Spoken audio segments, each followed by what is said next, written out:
All right, so you just want to jump right into it? Yeah, let's do it. Well, how are you? How's where are you actually? I'm in Canada, the Maritimes, if you've ever heard of it. I've heard of it, but I'm not sure. East Coast Yeah. more? Hmm. Uh, How about you? cool. I'm in LA. Is that where you're from? Um Originally I'm from Dallas, but I've lived in LA since I was like 12 or 13. Okay. So, so obviously the way that we got to doing this interview is that I seen your recent post that you made about the video there that Matty Balls made, the industry, what is Hmm. something industry plants, and Yeah.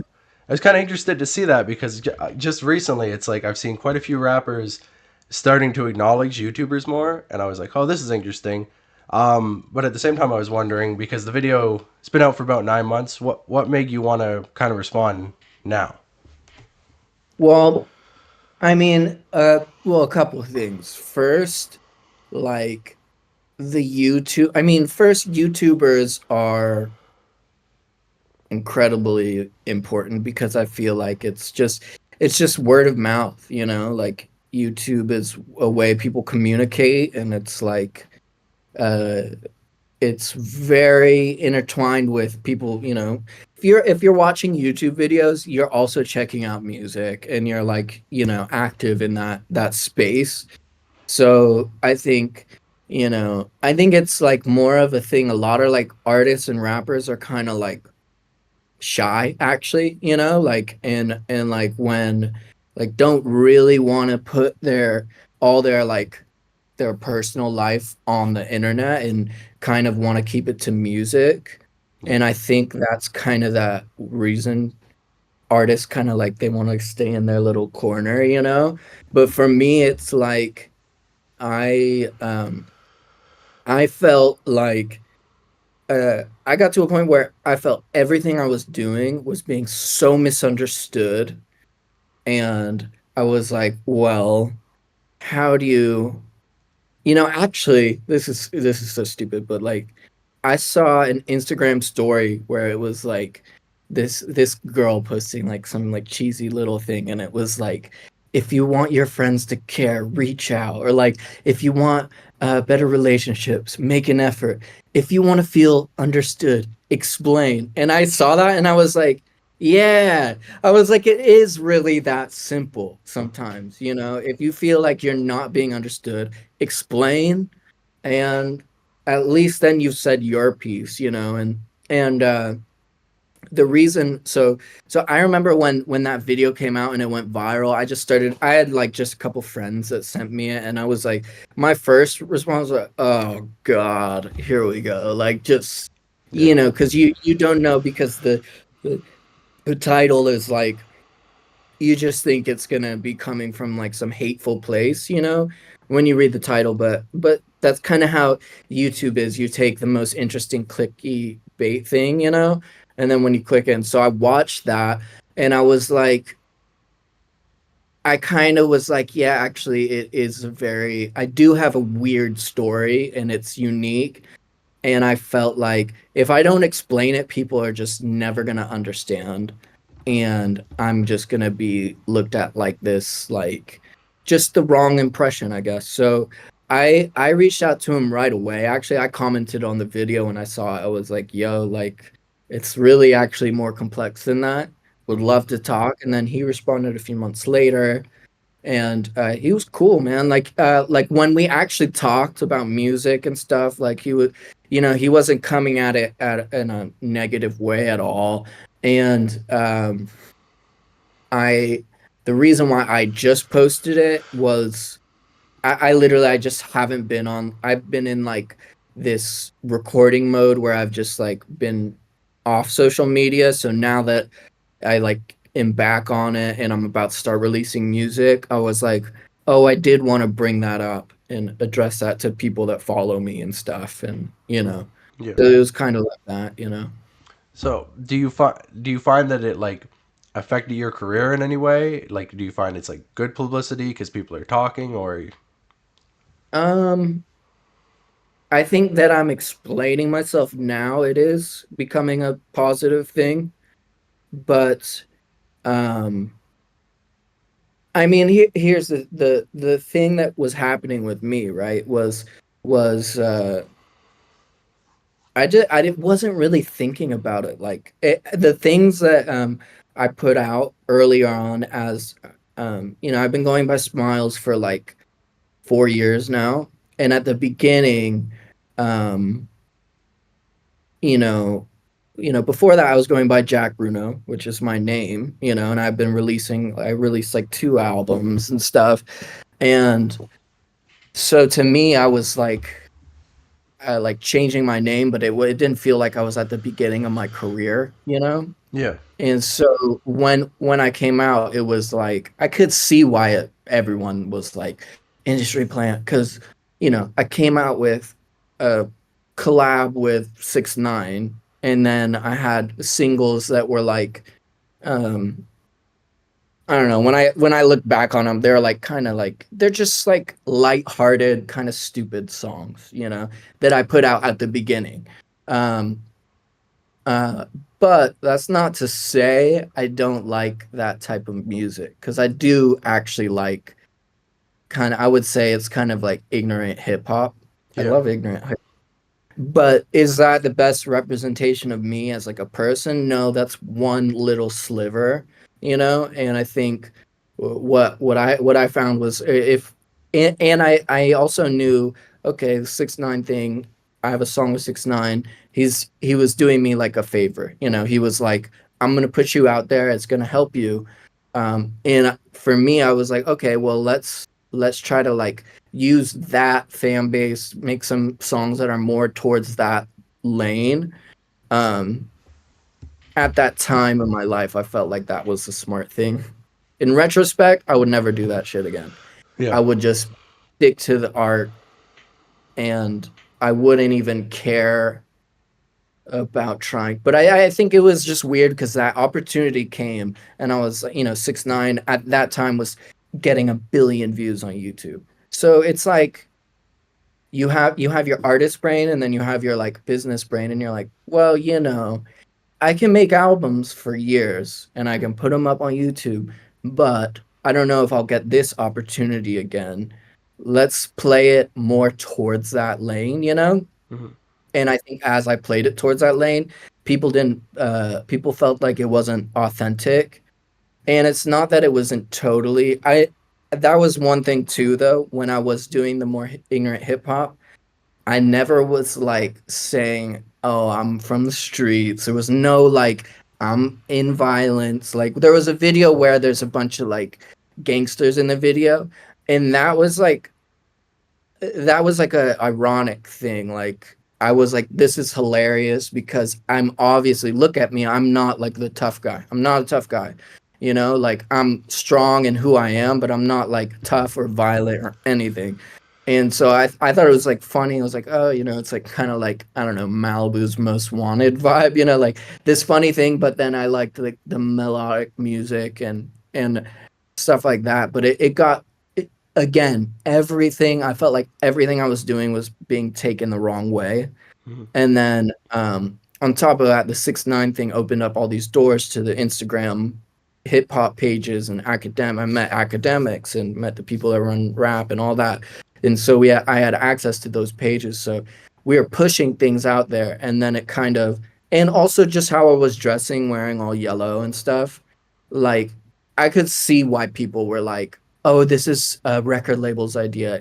It really wasn't. It was like an idea from my head, you know? Yeah. It So was just like, yeah, some funny shit, I guess. so I seen that you did actually know 6ix9ine back in the day when you were going by Jack Bruno, that you performed at a show with him. But Mhm. how did that connection initially form? So, initially it was so initially I was emailing a bunch of managers, like from, it was either, let me go back a couple steps. So this would have been like 2017. So I was either, my friend that I met in sober living Yeah. was managing me, like just my friend, had no musical background. but I was like, can you help me with this shit? So it was either him managing me, or before that, I had like a fake manager email with a fake name to look more professional, you Yeah. know? So it was either one of the, like, I have my friend email, or I wrote the email myself. Um, I reached out to, it was A Boogie with the Hoodies manager, and I just kind of showed him my music, and I was like, "Can we meet up?" I met with him in New York like a few months later, and then when I saw the 6ix9ine tour, um, I literally like, he announced the European tour. I had like a couple songs out, but I wasn't big at all, and I was just like, I just asked. I was like, is there an opener? Like, can we do, is there an opportunity? And I think I was like, I don't care about getting paid. I just want to do that for the exposure. And it was a European tour. Yeah. And so it wasn't as high profile as him in the States at that point. Like, he was huge, but they're more relaxed there. So I literally asked, and they were like, okay, let me talk, let me show them the music, see what they think. And then they ended up being like, okay, yeah, like, if you have a really short, you'll have 10 minutes, like a short ass set time. And it was just kind of like a favor through the guy I had met, that was managing A Boogie and stuff. Okay. And then you were able to kind of maintain that relationship up until the point of 2020. And Yeah, and so from there on the tour, then that's when we met him. I met him, and I met his like team, and and when I say team, it's literally his friends he grew up with, and that was like where like a real friendship kind of came. Like, we just became, uh like, weirdly enough, like, me and like my friends that I was going with was just like some LA kids, and then um 6ix9ine and his group of friends, not like the Treyway people, but like Trife the Drew others. and yeah. Yeah, Drive Drew and Will. Those were the guys, actually. So like, we just like actually just hit it off. Like, we were just like, they were crazy on some like rock star shit, and we were on some like wannabe rock star shit. And it just was like, we're like, oh, you guys are fucking nuts. Like, oh, we're fucking crazy. Like, let's do this shit. And we just became good friends. Yeah. Um and then Danny went to jail, 6ix9ine went to jail, and we just stayed in touch with Trife and Will. And then when he got out, they were making the album. We ended up going to New Jersey, and it kind of like, uh I don't know, it was like this sort of, I think he was like that, he thought it was cool that we stood by his friends too, because everyone thought he was in jail forever. Yeah. And at that time we're like, dude, we don't really care, man. Like, we're friends at this point. So I think when he got out, like, you know, I don't know, not a lot of people wanted to be attached to him. I was like, dude, I'm not trying to be a gangster. Like, I know who I am. I'm not that. Yeah. Uh, I'm about the music. You have eyes on your music, like, and I like the first two records. I like the one that I was on. So it's like, yeah, that's absolutely, I'll do it. Yeah. And was there initially supposed to be a music video for the song that you guys did together, or was it just more promotion when the two of you guys? Nah, there was supposed to be, and I think that was tricky. That was a tricky part of my career, because just think about that, right? Think about the how 6ix9ine was on an album, right? Was big. Don't get me wrong. Like, I'm grateful for all the opportunities, but when he would drop on YouTube, like, it was the world would watch.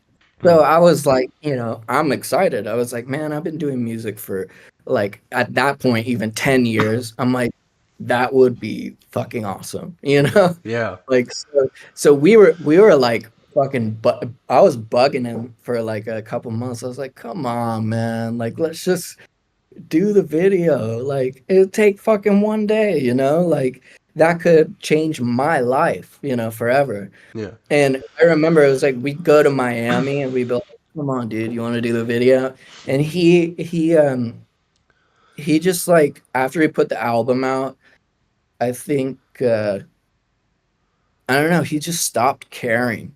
He just kind of stopped caring about the album, and was just like, you know, Deflate it, maybe. yeah, I think he was just like, yeah, he was discouraged, I guess. But then I don't know. For me, that's hard to understand because it's like, yeah, because I remember he was like, man, I wanted to go. He wanted to. He likes that shit. It's competition to him. He's like, I want to be number one, and he had been number one. Hmm. So like for him to be number four was like discouragement. And I'm there being like, man, I would kill to be number four. Yeah, I'm like, I'll take the four spot on Billboard any day. But yeah, no, it just wasn't like it wasn't something he wanted to do, and I can't convince him to do anything. yeah, He's one of those like guys, he just does what he wants and simple. Like if he was famous or not, he's just like that. yeah.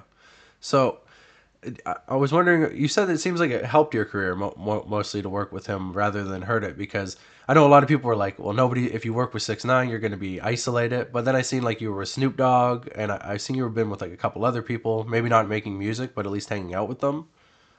So Yeah, I mean, I think it all depends on who you are as an artist. And like it helped a little bit. It definitely did. It got me some eyes in that era. It opened a lot of doors, and it was a cool experience to just be there while he was making that album, because um it was just interesting, yeah, like everyone thought he was gonna get shot, and we were in the safe house recording. It was really weird. Like the whole world thought one thing, but then in reality, it was just like him, his friends in a basement making music. And it was just like a weird, interesting time. And I think the for me though, I was like as far as I get it, I understand it.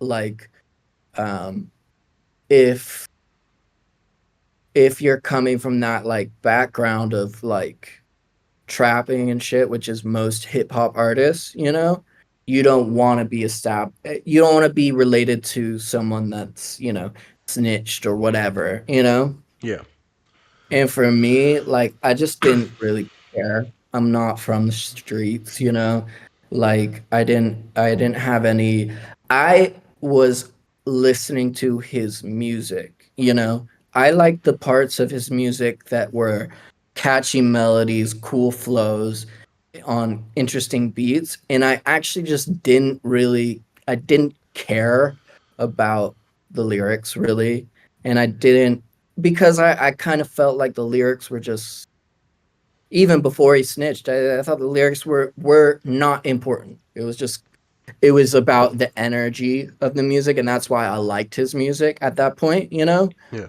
Uh, and so I was like, man, I really don't care. Like I was um, I never like thought the like necessary like gang culture was never like a lot of people look up to that. I didn't, I wasn't involved in that shit. So, No. Okay, and so I knew people looked at me as like the innocent like white guy rapper, and I was like, it's about the music for me. It's not about the fucking all the bullshit. yeah, and it's weird too because it seems like they push you in that box no matter what. Even if you try to say like I'm not with the shits or anything, they'll still be like you're soft. Like Yeah, and it's really like, yeah, it's just a part of like hip hop culture, but I don't know. I just don't even really think of like hip hop or like I don't really even like to put things in like the genre. I just think there's music that you like and there's music that you don't like. And yeah, it's like some things speak to you and some things just don't. And I like to just like keep it like that. because you initially come from like a rock background. That's how you Yeah, first like, started.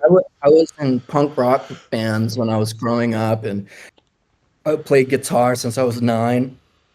And so when I would listen to hip hop, when I got more into hip hop, I was looking at things from a different view. I was never like, oh, 6ix9ine's got treyway attachment. That's hard. I was like, this beat is cool. I like that. And I'm a producer too. I was like, this synth is crazy.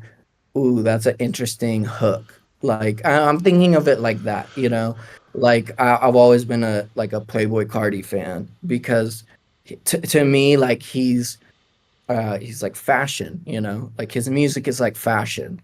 Uh and it's like simple, but he's just like smart with it, you know? Yeah. So how did you kind of like move away from the rock type music and you say you're a producer, so were you producing for a while before you started rapping? Yeah, I was producing kind of I was in the phase of like learning how to really produce and just because I like it, it's like it's fun, you know. You just have the freedom to make what you want to hear. And then it was just a point in music where rock wasn't a thing, really. It was just like irrelevant. And I was like, I'm not really attached to a genre. I like music because it speaks to me, and I felt like the language that was being spoken at that point were like new artists like XXX and Playboy Cardi at the time. I was like, this is like the SoundCloud era, you know? Yeah. And I felt like those artists were punk rock. That was the interesting thing about punk rock and rock was the what they were saying and like what they meant as artists. And I was like, no, no, no, this is the same thing as like Nirvana and the Clash. This is really it's just the new versions of that, you know? Yeah. So then what made you want to go full yellow like the Smiles persona, cuz you were doing Jack Bruno for a while. What made you think like, okay, I can't keep going with this name or Uh so couple things. Like I wasn't really I wasn't making having that I didn't have that much momentum as Jack Bruno at the time. And uh I was like, let's just do some stupid shit and try to get some eyes, you know? Because I think I felt discouraged because I had just released two albums and um it's not like they're bad albums, but they never got to see really nobody heard them, you know? So I can't even say if people liked it because nobody heard it. So it was kind of Smiles kind of came out of like a lighthearted like yeah fuck it I'll just wear all you and like to me I was already so kind of like out there as how I dressed. Wearing all yellow was like a cool I would do that before I was Smiles sometimes, you know, so it wasn't like this insane thing. We were just like let's just be more eye-catching and try to get some visibility and then take that and do whatever with it, you know? yeah. So it was kind of like PR, kind of like just some funny shit. I think I was discouraged too in music, like at that point, and then I also was like, fuck it, like let me just do some, try some different shit, you know? Yeah. Because I heard like I decided to watch the video before I actually did the interview. He said that like you had like some decent success when you were with the bands that you were with, right? Like so it, Yeah, I mean, like, look, like in the video, it makes it sound like it was some success. But I guess it depends on what you define as like success. When I look at that back at like Drive A, that was a band I started when I was 14, 15 years old to 18 years old. hmm, Do I look at it like a success? Like I was a kid, you know, I was a kid hmm, that had learned to play guitar, that was writing songs and just like figuring shit out, you know. And we did some tours and that's it was cool. Like it was fun, good experiences and stuff. And but I wouldn't be like there's no like there's not gonna be like I'm going back to that. No, like there's it was never to that point of uh like we didn't have a important movement or anything like that. It was when I look back on it, it was cool. It was like a good starting place, but I don't think it ever got to a place where it was like, oh, he was successful in that. Why'd he stop that? But the video makes it seem like it more was like that more. Maybe it was. I don't know. To me, it wasn't. To me, it was like, okay, that's where I started, but like, where do I want to go? Because I always have been really ambitious with music, and I knew that. Um, well, I think also with my first band, Drive A, like it was like super angry, pissed off teenager energy, which is what I was at that point, and shut off from sort of like just a not a wide perspective on life. And I think that was another thing of like, okay, I'm an adult now. Let's figure out what I actually want to say. Yeah. So it wasn't. So yeah, you never really saw that band as going like performing on huge venues, or it was just kind of like, okay, I want to fuck around. I'm angry. I want an outlet for it, and then I mean, of course, if the band would have blown up, I would have been happy about that. But I also, it wasn't like what was, like most people, what you do when you're 15 or 16, you don't really want to like stick with that. yeah. You're like growing up. You're literally growing up still. And then once you grow up, and then you're like, okay, then you want to express yourself as who you are then. Hmm. So it just was like a time period. And then I just felt like I got better and better at music. So I was like, all right, let's go to the next chapter. And being in that scene, did you find yourself, because he mentioned a little bit in the video, and you also just said like you were kind of in a sober living. Did you find that kind of pushed you towards that kind of life of like doing drugs or drinking or whatever it may be, or was that not really? I think I started drinking at the end of that band. And I think it may have been even the sort of lack of fulfillment of like felt like I wasn't moving up, and I was like, yeah, man, like everyone else is drinking around me. So I got into that, but that was just like a different thing. That was just like something that took over my life for like a good 5 or 6 years, and was just like, I don't know. It's like where you put your energy. When you put your energy into drinking, it usually leads to destructive shit. Hmm. And I was putting the way I would drink was, like when I touch that shit, I just don't. There's no control, and I'm just like all in. So with that, it just got really destructive, and I wasn't happy, and um, it was like easily the worst time of my life. And then, luckily I like had a moment of like clarity and was like, maybe I don't have to do this, like, and that was like just one of those, epiphanies.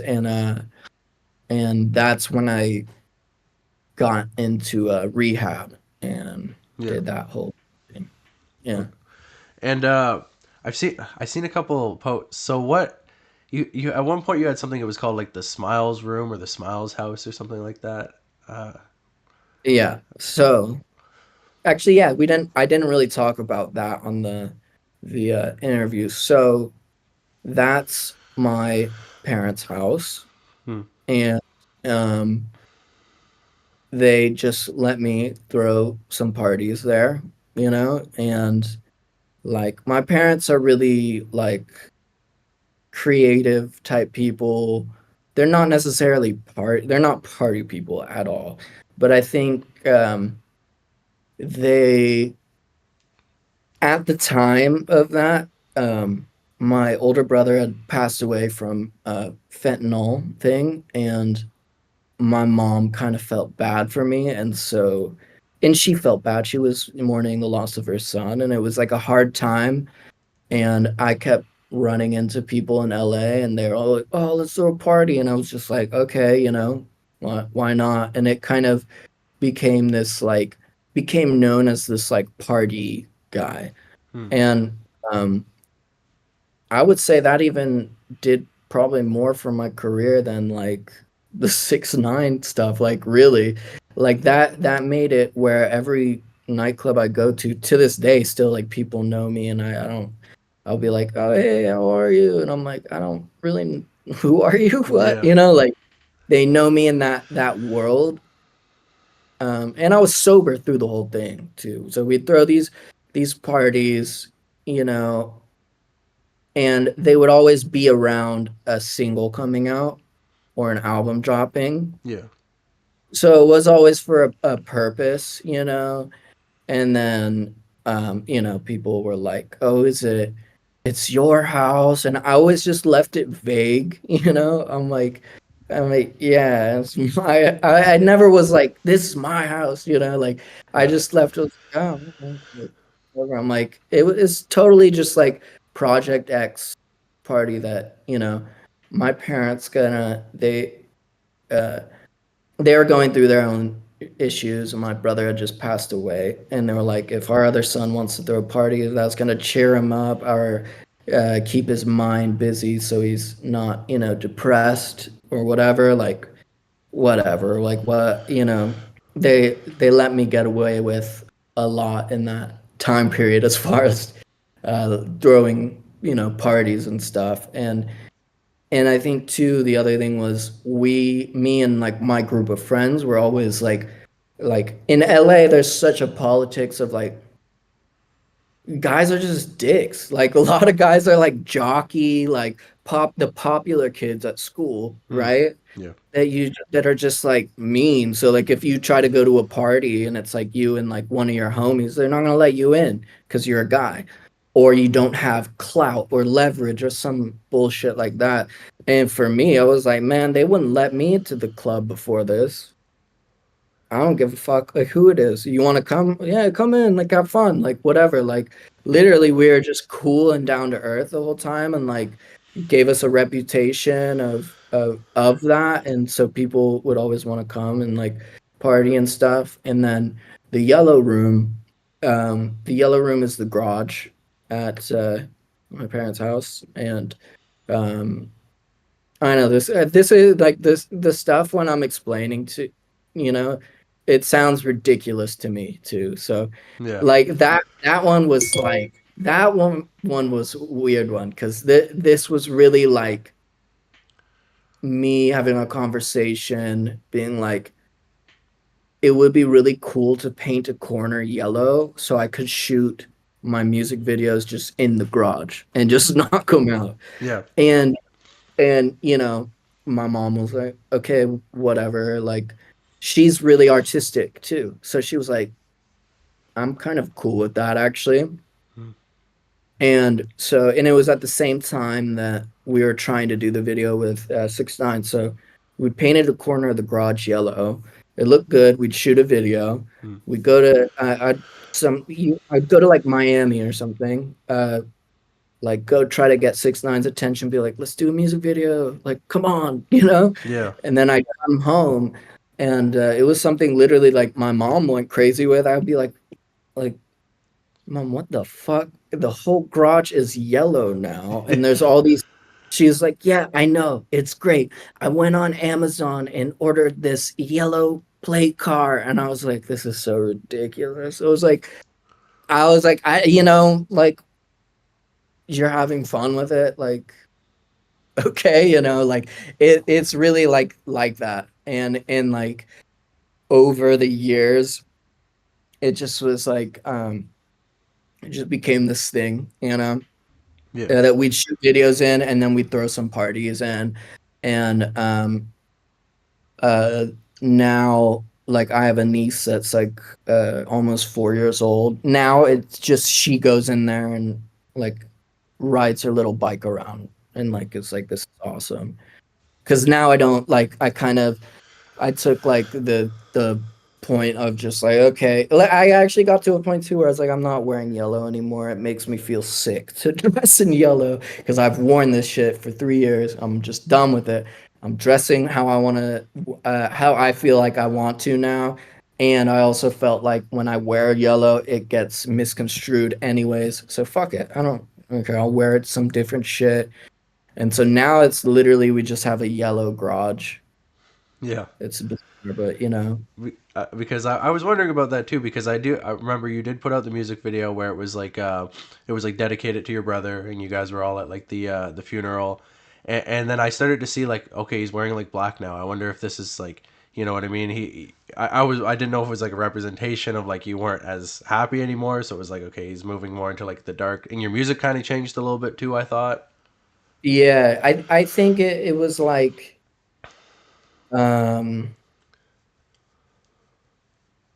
yeah, it was like a little bit intentional, but like um what would happen? Because I was wearing all yellow for like a year. And then I was like, I'll wear black too. Because when I was a teenager, all I would wear is all black for years.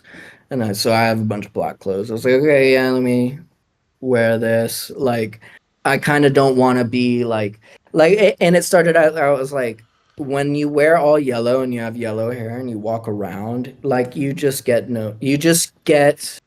you cause this sort of thing. And I was like, dude, like, I'm gonna go to get coffee and I don't really want to talk to anyone. I don't want to be like friendly, I just want to live my life. Yeah, And like that's why I just started wearing black, my life. Uh and then I just felt again like everything I was doing was being misunderstood. And I was like, I think it's a little bit visually tied to having a sort of a specific way to present your music, because that's all it was, really. It wasn't really this deep thing. It was like, let me wear all yellow and dye my hair yellow.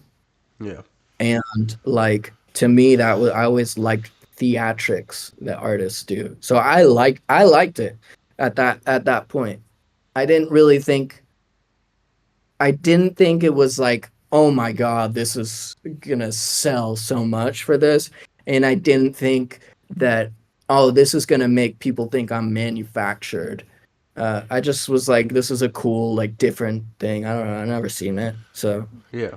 So you're still going. You're still sticking with Smiles as the name. You're not gonna switch that again, or no, because you know what? Like, people know me already. Like, I think I got past the line of no return.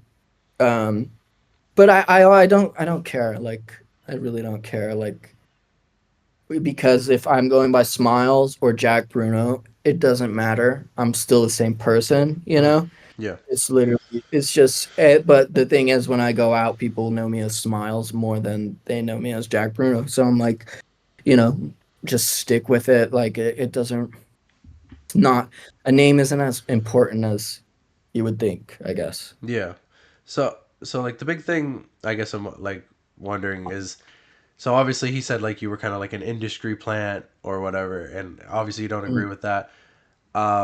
Like, do you find that's a terrible label to have put on yourself? Um, not even. It wasn't that part that made me want to like respond and explain, because like essentially an industry plant, right, is someone who gets signed to like a record label, right? A tradition Like a real industry plant is someone who is good at networking, meets the right manager or label, right? Yeah, They don't have music yet. They develop a relationship with the manager or label, and they go, we want to put some money into you and make you a star. Like, that's a truest form of an industry plant. yeah, um and then they put you with producers. They kind of control a little bit. I think even, there's some industry plants that are huge, that people don't think of them as an industry plant, even though they are. yeah, And it's like that didn't have necessarily like they didn't release a couple albums and then blow up. Like, they blew up right out of the gate. But I think the part that I didn't like was um the sort of like, people say industry plant as just like, this is fake, I don't believe it. yeah, And that's the part where I was like, I'm not being understood. I'm not saying what I want to clearly. And I knew I wasn't doing that in my music yet, but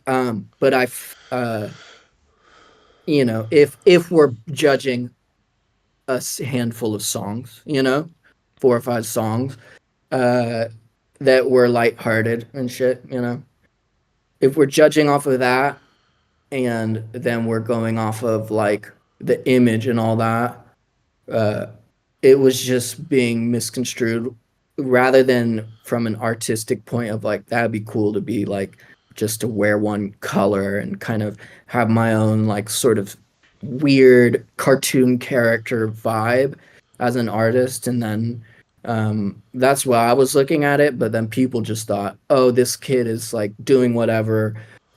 You know, there's a boardroom of CEOs telling him what to do, and no, it wasn't like that. And if I was a real industry plant, I would be a lot bigger. Yeah. You know, bottom line, I would be, you know, a lot bigger. And I think it was just like the part that bothered me was like I feel like even to this day that if I don't explain my story, it's going to be taken out of context, and it's people aren't going to understand. They're not going to feel like they understand me or know me or can relate to me. And that's the most important thing to me, is putting my music out and having that connection with people, because I think that that's what music is. It's communication, you know.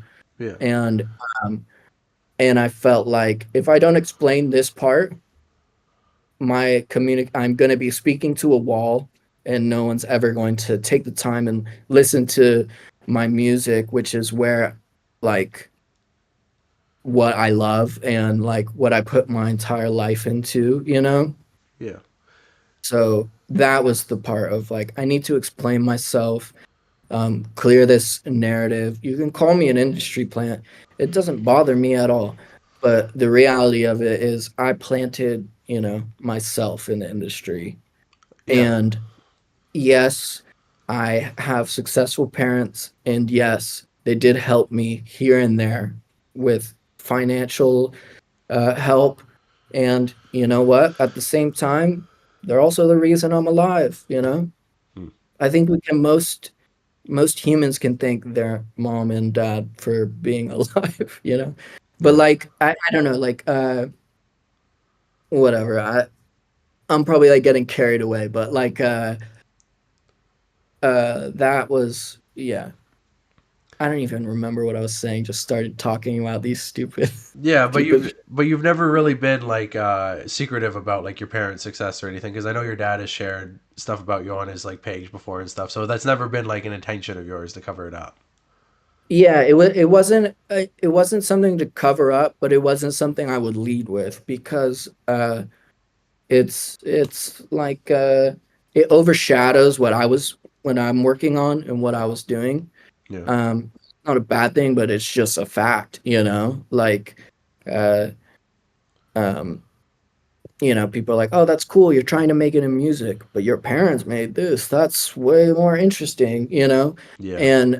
And like that's cool. It's great, you know, but for me in my life, like I don't what my parents achieved is not what I've achieved. It's a different, I don't like, cool, that's great. That's great. What everyone else on the planet achieves and brings to the world is great. I love it, but I have my own goals and my ambitions that I want to do, you know? And so that was kind of like I left it just vague, you Hmm. know? So people started to fill in the blanks.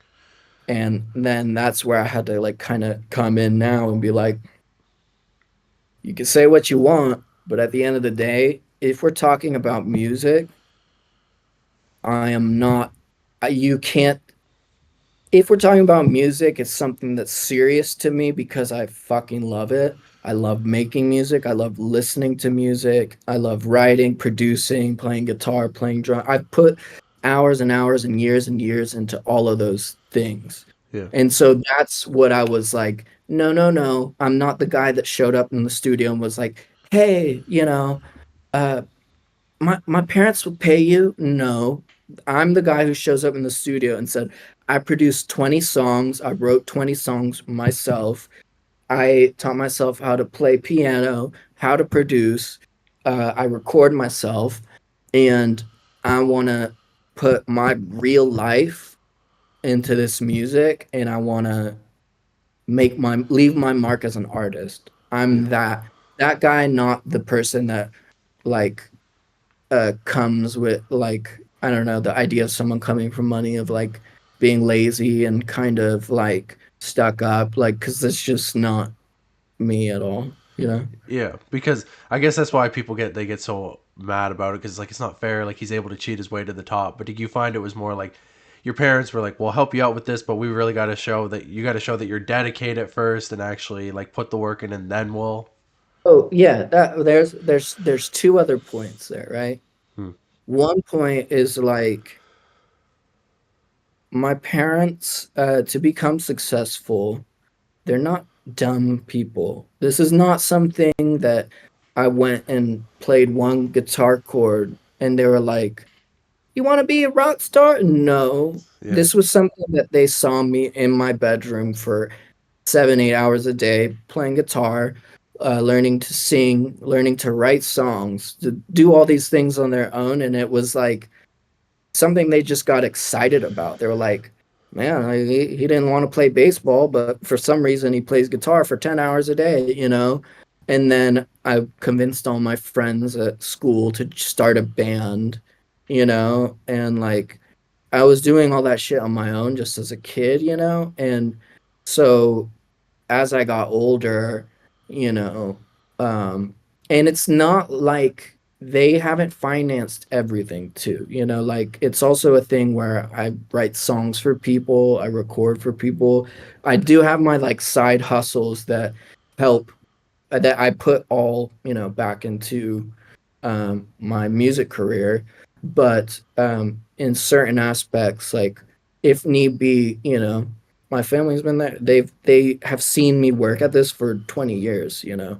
So it's not like this uh like random hobby, and it's not like you know, you have to present a plan, you know, if they're gonna help me, if you know, for me at all, like they want to, it depends on what thing and you know what thing like that, you know.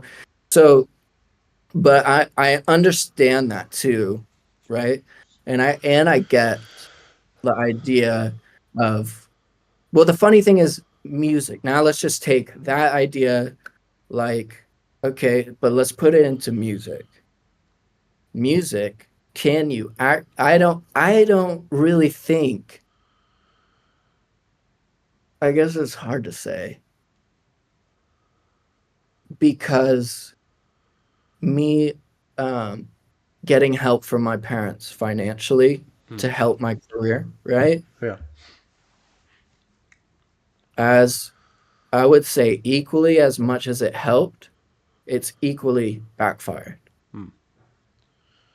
So and it's weird to I don't know if that's completely accurate, but I would say most situations in music, because music is something people have to trust and really love to get into, when they don't understand something or feel like someone's like uh you know, I guess cheating or something, uh they don't, or like an industry plant. If they think someone's an industry plant, they don't trust it, they're not going to listen, you know?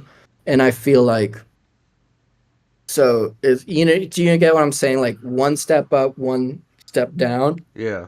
Like you kind of would have been stuck in that situation no matter what. Like even if they didn't finance anything and you did build yourself up, and then it came out, they would have been like, "Oh, he's got rich parents," you know. They would have still thrown it on you.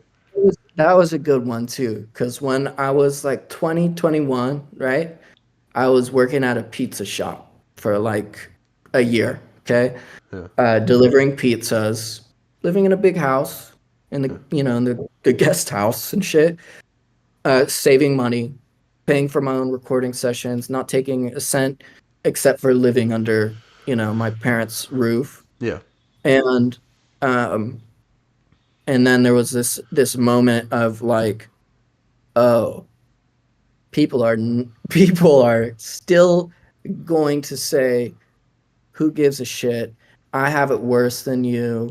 Um, we don't care. Like that sort of like, well, yeah, I bet it's easy to work at a pizza shop if you can live in your parents' house, or like I kind of just felt like, okay, um, it's just what it is.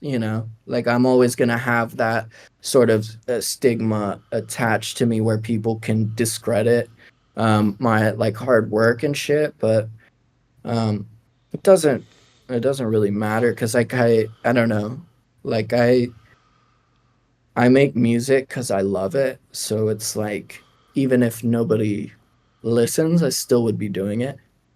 Yeah. And but I think, yeah, like there is that sort of like, even if I never accepted a dollar, people would still say he's cheating. That's not fair. He comes from uh, parents that are successful. And then I go, okay, well, that's cool, but like, what the fuck? I didn't like, you know what I mean? Like, I don't like, I'm not saying like, oh, feel bad for me, but I'm kind of like, man, it's important for me to be, I want to earn people's respect. Yeah. And then it's like, I have this kind of like uphill battle of like trying to earn people's respect, and being looked at like I'm this like super spoiled kid, but I'm actually, I'm not nearly as much as it seems, or as I could be. Yeah. I don't know. It gets like so complicated and in that like route. And I think because of that too, it really like it made it more difficult to just be taken seriously in music. Yeah. But I don't know. Yeah, it's a weird topic, man. It's I could fucking weird. I could see it. Like even if it wasn't music, like you see it all the time where it's like, well, what are you complaining about? You know, you got it better off. Or like even people who weren't born into money, who get money over time. It's like, what are these artists complaining about? They got millions. If I had millions, I wouldn't be in this situation. So you kind of lose, I Yeah, guess, like the it, it relatability. it's really actually like it's really a mindset. It's the mindset. And like it's a mindset, and it's a mindset that actually doesn't really do you any good, you know? Because right, like I mean it's like me saying like, oh, I wish I had it um like Yeet or Playboy Cardi, right? Yeah. Yeah. Where everyone thinks they're cool as fuck. They just came out and were doing cool music, blew up. They did the work, Hmm. but I've done the work too. Like you know what I mean? Like I don't think like that because what does that do for me? It doesn't do anything. And those guys are doing their own thing and they're doing great, and that's fucking cool. It's great. Hmm. But I want to just, that's not my path, and I just want to at the same time, right? Like um at the same time my story is really like I'm the guy who just wouldn't let it go, wouldn't quit, Hmm. you know? Yeah. At this point, my story has become, at this point, I went from being looked at like, oh, this privileged fucker, to almost looking like the underdog of like, no, everything is he's doing is being ripped apart. Yeah. And if we look at it, before, so and so existed, this guy was in a band. Before this other guy existed, he was doing rock, he was doing punk, he was doing hip hop, and he's still going. And he's not huge artist, and he's not signed to a major label. What the fuck is wrong with him? Yeah. Why won't he give it up? And that's the part of my story now. What's important is if to make it now is a story of this kid just wouldn't stop, and eventually after years and years it worked. And that's an inspiring story, and that's a cool story.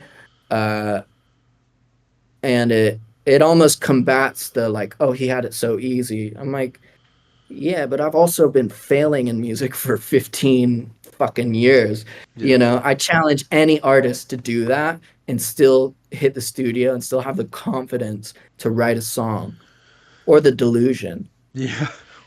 But even if it's a delusion, I still love it. So it's like I'm not wasting my time. I still love fucking making music. And that was actually another important thing of the industry plant that I didn't like, was like, no, no, no, no. I love this shit. Hmm. And that's like, you want to have artists, you want to listen to artists that you really are like, they love this. They're in it to make music. They ain't in it to try to like fool us, or like go to the Grammys. Like, no, you know, Yeah. it's literally just for the passion and the love of the music, and just that like drive to try to make something new. Yeah, because it's like I feel like with the industry plan, and it's strange now too, because it seems like it was a fad for a while to like tear them down, and like you said, there's a lot of people who are industry plants now that are extremely successful, and people know about it and they don't care. I think it's just that people are like, I don't want to necessarily say names, but it's like, with like the baby goth situation where it's like, well, she's not doing anything for herself, like the label's making all the decisions. I think that's, I guess, where rather than That's where it's a bad taste in people's mouths, like, but even that, like I can't even really hate on that, because like, when people go to work, do they listen to their bosses? Yeah. yeah, Or they get fucking fired, like it's part of the like like it's part of the system. And I think like, I guess, yeah, so it's like that is kind of the industry and like systematic. And I think the cool part about music is the best artists are anti-system, anti, like, just like, fuck it, I want to break the rules, I want to do something new, I want to think differently, I want to like bring a new perspective to something. And I think that's where it's also negative too, because it's like it doesn't have that rebellious feel. It feels like it's someone doing a job, and no one wants to listen to someone doing a job, you yeah. know? So I guess before we close it out, like, so what is the plan moving forward? Is it the plan the same as the last 15 years, just keep pushing music, or is there a pivot coming? I Or think I think that's the thing, because you know, for me, I'm more focused, more energetic than I have ever been in my entire life. Because, yes, I've been doing this a long time, but I also, you know, drank myself into the ground for 5 years, was in abusive, toxic relationships where I couldn't focus on shit for years. I've done a lot of dumb shit, in my life, but I've learned from it. And I'm at this place right now where I'm totally inspired, totally energetic, and there is no expectation. There is no like, the only goal is to make something that I really love and that I think represents me to the best ability. That's the only thing I'm worried about. And then, of course, I'm like writing songs for other artists and shit in the background behind the scenes. But when it comes to what I actually care about, it's like making something new and exciting. And I think for me, it's like, uh, it's always, I have hundreds of songs. Like, I have a right now, the next like direct plan is, I met this guy, Digital Nas, about a year ago at a Yeah. party I threw, and he's a crazy producer. He has like credits all over the new Kanye album. And when he played me some of his beats and his music, and I played him some of the stuff I was working on, and it was like this deep understanding. Both of us have a deep understanding of alternative music and hip hop. And it was like, and he had the same, he was like, man, like why hasn't it, he's like, his thing was like, you deserve to be bigger than you are. Why has it not clicked? And you know, I think we both felt like that, vice versa. And I was like, why has it not? I was like, because you're fucking good, and I think I'm good. So I was like, you know, let's work on shit. And we ended up doing a whole album. And so the album is, I'm gonna drop it soon. And that's this is like uh hours and hours, and like just the next level project for me. So that's really what I'm excited about. And I don't have any plans to slow down or disappear. It's like I'm on to the next album, and I'm gonna stir the pot and get as many things going as possible, and then I'm on to the next album, and I want to create my own world, really. Yeah. Sounds great. So I guess the last thing I want to ask is if you had a message for any new upcoming artists, like what would you tell them at this point in your career?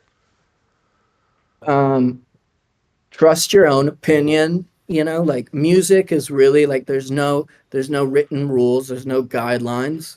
It's like you have to trust your gut, and that's gonna like lead you. Um, Trust your own opinion, because your own opinion is very important. At the end of the day, like at the end of the day, like knowing yourself and knowing your own opinions is so important. You could call me, right? You could call me, you're a fucking idiot right now, right? Hmm. And if I don't agree with you and I know myself and I know my own opinion, okay, I don't agree with you. And it's just that's the end of the conversation. If I don't know myself and I don't have an opinion, I'm gonna go to bed and think all night, am I an idiot? Like, you know what I mean? Self doubt. Like Yeah. that, yeah, that's an important thing in the music world, or in life. Just knowing who you are, and like just like having fun, and just make what you want to make. And then and I've made the mistake of not doing that sometimes. Yeah. And make what you want to make and don't care about anything else, And you know. persevere. Persevere, yeah. Yeah. All right. And Well, hopefully this interview ages well. yeah. In a couple years, this will be the story of how you made it to Exactly. the next Like, level. oh man, he said this and went and did blah blah blah. Yeah. Or it'll be like, man, he's still fucking going. He's wearing yellow again. What the fuck? No. And then it might be more inspiring because they're like, hey, he still didn't make it, but he's still going. Still So fucking going. yeah.